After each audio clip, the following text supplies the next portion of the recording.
think episode 7 we're at, Angelo, of Famous 5 minutes, with the man himself who's on this fitness journey that we've been on coming up, I'd say around 3 months.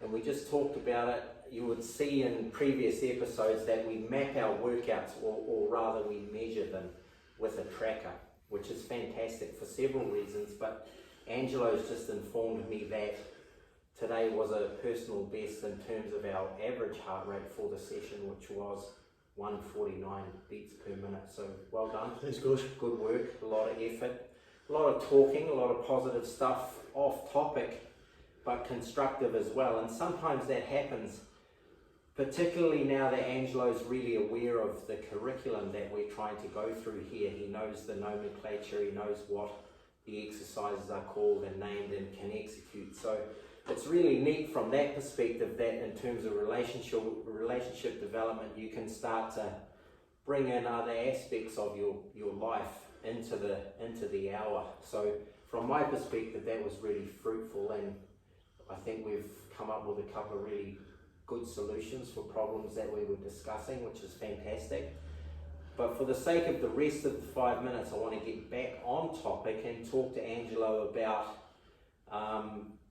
his week last week, where he more than doubled his steps for the day, and talk about, you know, even down to the granular detail of the planning you put into that with your shoes, etc.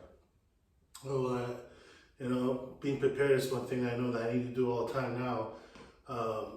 And I had planned, I knew that I needed to get some new shoes. I got some new shoes, I got the right insoles to get in there, because I knew that once I was at the park, we went to Universal Studios, my step intake was going to be massive. So I went pretty much from like 9,000 to 10,000 a day to 25,000 steps a day while I was there for about 3 days. So I definitely needed to get ready for it, and I think my body was ready for it too, because maybe 3 to 4 months ago, I definitely would not have been able to do that. Sure, I agree. Yeah.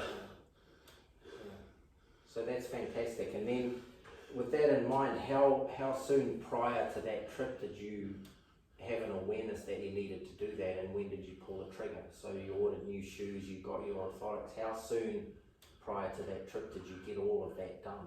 I had about a week. Yeah.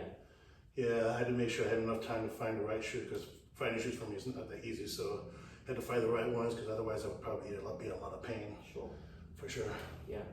So that's a key thing, knowing what you have ahead of you and knowing your capabilities, knowing that, you know, this journey was obviously going to be a big help, but you were on a hard surface. Yeah. And you knew you were going to more than double that step amount for the day. So you must have gone up to like 25,000 steps. It was on average. Yeah. All 3 days. Yeah. Right. Yeah. So that's huge, and so from my perspective, congratulations on being prescient and have enough knowledge of yourself to know that you needed to do that, and to keep yourself injury free, in a position to be able to cope with that, and come back refreshed in a lot of ways. Yeah. You know.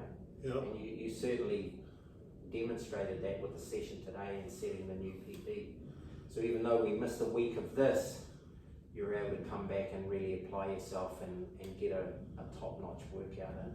Well done. Yes, thanks. Just talk me over that last exercise we did, because it didn't look to me like you enjoyed it that much. But Oh yeah, that was when you prime me up that way, that's really burns me up. And then when I go into those reps, it's nothing but burn, but it feels really good at the end when you're done with it. Right. So there's lots to look forward to, because there's so many exercises like that you can prime. So that should bring a smile to your face. It does, and you know what? And like I said, all this stuff that we've been doing these 4 or 5 months, whatever it's been, there's a lot of things that we worked on that allow me to do just the little things that people probably take for granted. Just walking down a hill, walking long distances, having to lift luggage when you're traveling. Absolutely. Like all that. Yes. Thoracic spine movement and all the stuff that we're doing. Lunge patterns. All those patterns really Hinge, hip, knee, Yes. and ankle bending. Yes. It's all good stuff, and that's the idea of it. And you see, you know, on YouTube or on these social media channels, a lot of terms get denigrated, like functional movement. What is that? And people will say, well, you know, that's a rubbish term. And for me, when you say that, it means that it's not a rubbish term, because you can see the transfer, which is fantastic. And it's not all about that type of movement that we do here, because we're doing strength too. Right. So not only are you getting what we talk about is mobility, stability, and strength. Those are the pillars. So that's the famous 5 for today. Great session. Well done. Thanks, Coach. Good stuff. Thank you.